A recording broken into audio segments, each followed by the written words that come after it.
Thank you very much. Several years ago, almost a decade ago, I served in both Kosovo and Iraq. In both instances, I was there in the process of their first free and fair elections. In both instances, both in Kosovo and Iraq, there was violence, there's misinformation, and forces arrayed against the free and fair elections, eroding and attacking democracy in these fledgling countries. Never did I think that would happen here at home. The same thing. Violence, misinformation, forces arrayed to try to bring down our democracy. We saw what happened on January 6th in our nation's capital, and it happened here at home. But that doesn't mean that we sit idly by and do nothing. What we do is we lean forward so that we can inform the public about how their votes are cast, that how this state is transparent, the voting process is transparent, secure, and accessible. Because we're going to do our part to inform the voters of what happens here in Washington State and where the votes are processed in your county courthouses with your county auditors and elections directors. They do all the work. And so I want to go through the fact that this November, all voters can vote with confidence, as they always have in the past. We have launched a statewide awareness campaign across media platforms to reach people in their communities to assure them elections are secure, accessible, and transparent. It's the Vote with Confidence campaign. With bipartisan support of the 2022 legislature, investing in our ability to counter harmful disinformation and protect our democracy. Today we'll provide you with specifics around this important voter awareness outreach, an update on the expected false narratives we predicted for the primary and what we expect to see now. Finally, we'll show you, and you will hear from Julie Wise, the elections director in King County, for the many security protocols in place and the impact of disinformation on county operations. Yesterday, we initiated a statewide initiative to enhance voter trust and confidence in elections. Through bipartisan support from the legislature, we have invested in resources to help individuals. To determine if they are eligible to vote, identify and fight the spread of misinformation, inform voters on what happens before you get the ballot, providing insight into the life cycle of the ballot, reassure voters that through the use of layered security measures by trained officials and with comprehensive processes, their vote is authenticated, counted, and securely stored. If you haven't already, you will see this content being broadcast on television, on the radio, at local convenience stores, on streaming services, and in your community. For newly naturalized citizens, and for those that speak English as a second language, translated materials are being made to engage and educate historically underrepresented communities, informing them on the regulations of the voting process here in Washington. Every eligible voter's voice deserves to be heard. We continue to see levels of disinformation, particularly continued false narratives from the 2020 election. Already this year, we've had 3 major misinformation campaigns, and we had 1 cyber threat. Starting in October, November 2020, we reported to the Center of Internet Security more than 180 instances of election disinformation that were posted online. Organized and malicious disinformation threatens the understanding of how elections work and undermine elections' confidence. Despite reoccurring, frequent, and baseless claims, there's no evidence to support election fraud or tampering of our election systems. When we met back in July, we outlined some narratives we anticipated, all of which came about in various ways. 1, the ballot boxes. There was surveillance on the ballot box here in King County, and there was some video taking of some Clark County workers near the ballot box. There's criticisms of security, signature verification. Also, there has been false narratives of the systems in place that can be hacked, which is not true. Saying that they can be hacked by Wi-Fi, somehow they're connected to the internet, somehow the certification process isn't legitimate. We expect to see similar narratives to transpire as we get closer to November. Continued narratives contrary to the vote by mail or drop box usage pushes towards in-person voting, the results in long queues and longer defined periods of time, which you can see on any YouTube video going back to the 2020 election, other states who do not use vote by mail. This is a form of voter suppression. People have to get time off work. In some cases, in some states, it's only one day where they get to go to the ballot box, but not here in the state of Washington, where you have the convenience of voting at home. Enhanced questioning, but more similar narratives. Enhanced questioning of the validity and certifications of the election system, favoring hand counts by expecting immediate results, challenging of registration eligibility and schemes to cast multiple ballots. We've heard these myths before. They're not true. Baseless claims of fraud with no numbers or facts to support the claim. We have new resources now. We are leveraging additional resources to combat the disinformation. New resources will monitor and counter disinformation with facts, providing context to improve voter trust. By engaging voters, teaching them how the system works, they will be able to identify these false narratives and educate their friends on how the process really is safe, secure, and reliable. We recognize that, in addition, it is our duty to ensure voters have the ability to read and understand their ballots, the candidates, and the issues. Information security and response protects elections infrastructure and provides security services at the state and county levels of election administration. Ensure security and integrity of online election information system, which is votewa.gov. Expand on-site county election security reviews and disseminate cybersecurity information and potential vulnerabilities to all 39 counties. Enhance systems, monitoring, training, and security-based outreach for state and county elections administrators. Strengthen partnerships, including the Washington National Guard, to enhance cyber protections and increase cyber training and information sharing. The Albert sensors, which is a story that you might have heard on NPR and local news media, the Albert sensors are highly effective in protecting against cyber threats, including known ransomware, and can detect a vast amount of malicious traffic. It is completely passive and can affect the network in any way. Albert can't change data, nor does it monitor or record contents of the data. It simply watches where traffic is going. It does nothing with or the normal traffic once the latter is determined to be benign. I emphasize this because of the misinformation campaign that was directed at these sensors that are protecting and monitoring the county systems and other government networks. Again, it doesn't look at the data. It simply tells you where the data is going and coming from. And unfortunately, because of this misinformation campaign, one county removed the sensor. Again, you can follow this story on NPR and local news media.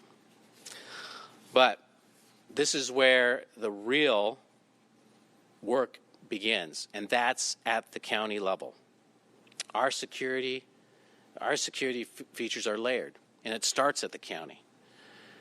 And I couldn't do this, and people cannot get their votes cast without the county. And I stress this because a lot of people don't understand how votes are done here in Washington State.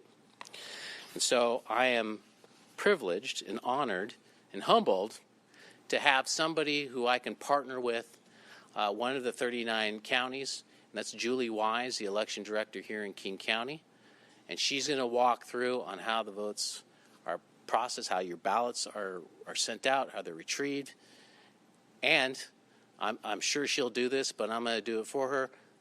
You can come here to her election center to see the process. And you can, if you're not living in King County, you can go to your county auditor in any county across the state to witness the process of voting or the ballots being processed. So don't take it from me. If you don't trust me or if you don't trust Julie, you can actually go to the county elections center and see the process yourself. So with that, Julie.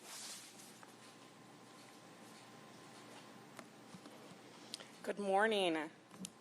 Thank you, Secretary Hobbs, for sharing so much insight into what we're facing in the coming weeks.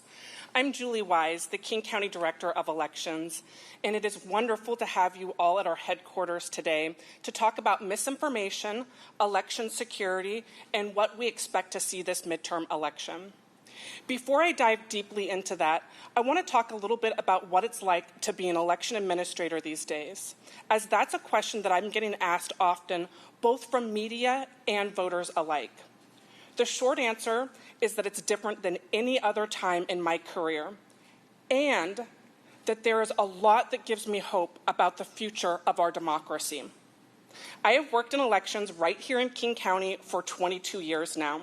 I've held nearly every job in the department during that time, from answering voter questions on the phone to drawing precinct maps as part of the Geographic Information Services team to ballot processing and more.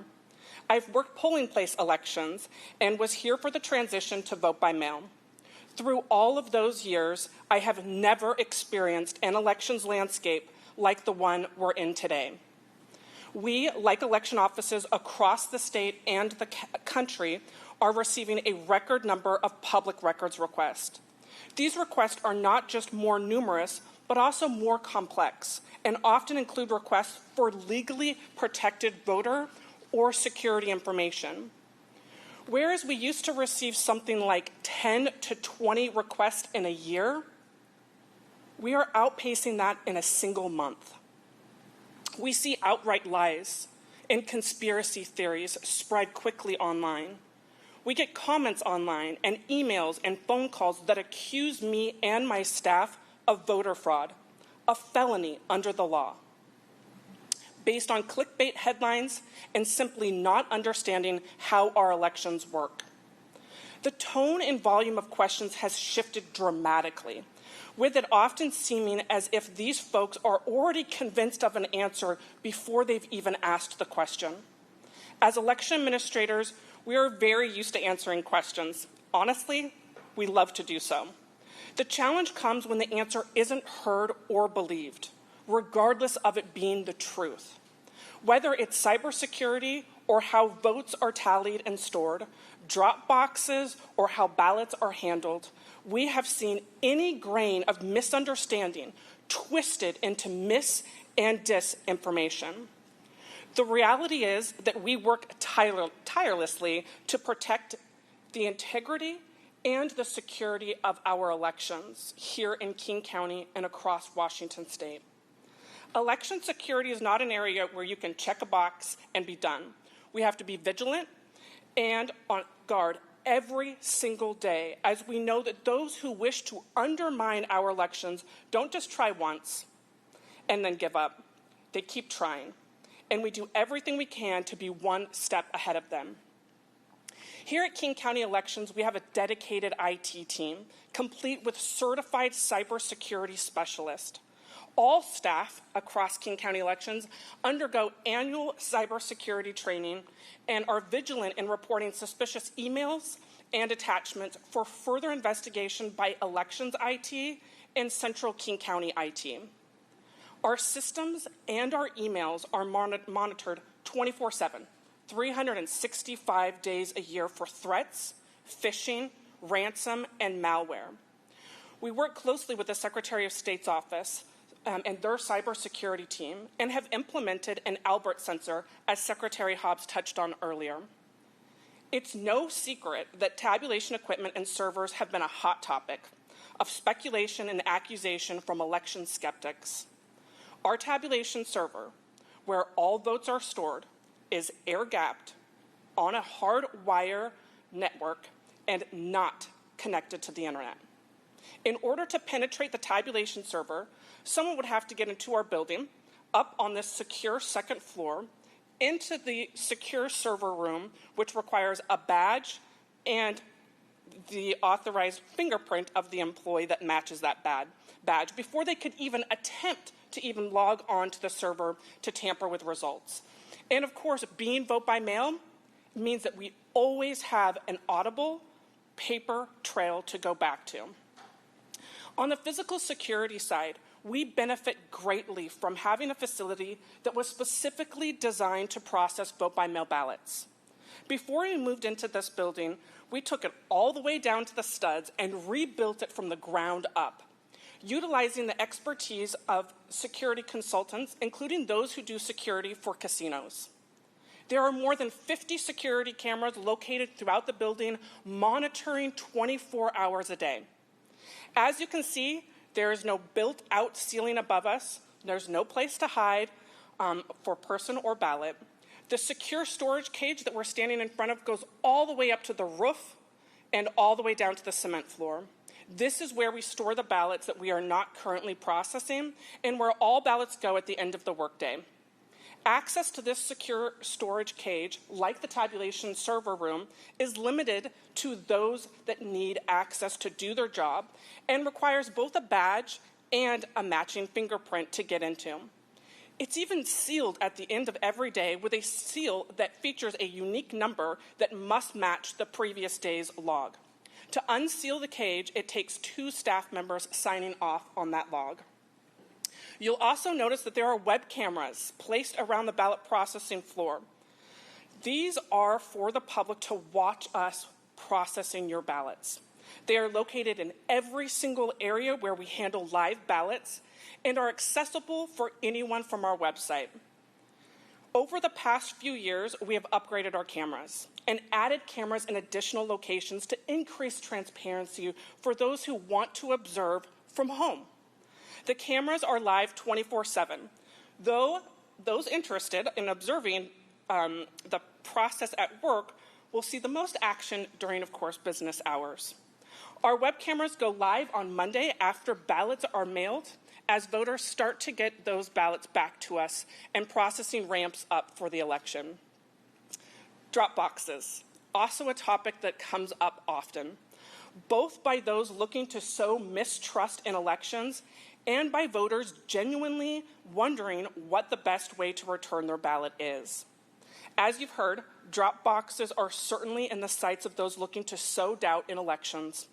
They've also been a target in places that have looked to restrict or narrow access to mail-in voting, and by those looking to make a name for themselves at the expense of truth and democracy. And here's the truth. Our drop boxes are tanks. For a lack of better comparison, they are constructed of a half-inch thick steel. They weigh in at over 1,000 pounds when they're empty, and bolted into concrete and steel with steel bolts. Our boxes are just about impenetrable. There are no outer pry points, there are multiple locking mechanisms, and we equip them with tamper-evident seals. Once your ballot goes into a King County ballot drop box, it's not going to come out until it's emptied by our trained ballot collection teams. Our teams empty boxes at least daily during the voting period, with our busier boxes getting even more attention, and with pickups ramping up the closer we get to Election Day.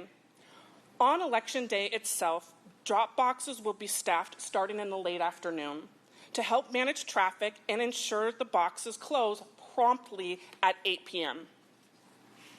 It's important to note when talking about drop boxes that in Washington, it is perfectly legal to drop off ballots to a drop box for others, and that no verification of the ballot happens at the actual ballot drop box itself. Voters can and should track their ballot online until it's counted, whether they return it by mail or drop box themselves, or have a loved one or friend drop it off for them. And of course, voters should never hand over a ballot to someone they don't 100% trust with their vote. Once ballots are securely transported back here to the election headquarters, that's when they are going to start their way through the process and be verified. We make sure that every ballot return belongs to an eligible voter, that this voter has not returned a ballot, that the signature matches the signature that's on the voter registration record, all before it's even opened. In elections, the way we do our work, from maintaining voter rolls to processing ballots to certifying the election, is very much laid out in law and code. There are checks and balances. There's quality control every step of the way. Each day, my team reconciles down to the ballot. That means that they know exactly where in the process, in this building, each ballot is, and that they are all accounted for. We believe that one of the best ways to battle misinformation is through radical transparency. Here in King County, we have an award-winning observer program that we've expanded since 2020 to double the number of political party observers on the floor at one time. We increased training and materials available for observers so they could dig into the process and understand how it works from start to finish. Our observers are key to transparency and trust, and we find that some of our most skeptical observers leave being some of our greatest advocates out in the community. You all in the media are undoubtedly our partners in delivering reliable and truthful information to voters about how their elections work and how their vote is counted. Local media is one of the most trusted messengers when it comes to elections. Having in-depth information about the way the system works from local media that our voters already know and trust makes a difference. Explaining the process proactively makes a difference. So when you hear from readers, listeners, or viewers about something they may be concerned with or something they don't understand, I ask that you give us a call. When you have a question or an idea of an election story that you want to tell, give us a call. We are here to help and to get you what you need to help voters feel confident in their elections. Now, while we prepare for the election ahead and all that we know it will bring, I continue to have a lot of optimism about our democracy. While the questions are louder and more skeptical, the thank yous that we receive from voters are also louder and are more enthusiastic. As our voters look around the country at long lines and hoops to jump through, we hear again and again how grateful our voters are to vote by mail. In a state and a county that has leaders committed to access to the ballot, we can balance accessibility and security in our elections. We know because we do it here in Washington State in every single election. In just a few weeks, we'll be mailing out ballots to our 1.4 million registered voters. Voters should make a plan. Vote early, track your ballot, and reach out to us directly with any questions or concerns. In fact, our phone number here for King County elections is 206-296-VOTE. Again, we are here to help. We are going to have an opportunity to talk through how ballots are processed here in King County in more detail shortly. First, I'm going to hand it back to our team to facilitate any questions you all may have. Thank you again so much for joining us here at the King County Elections Facility.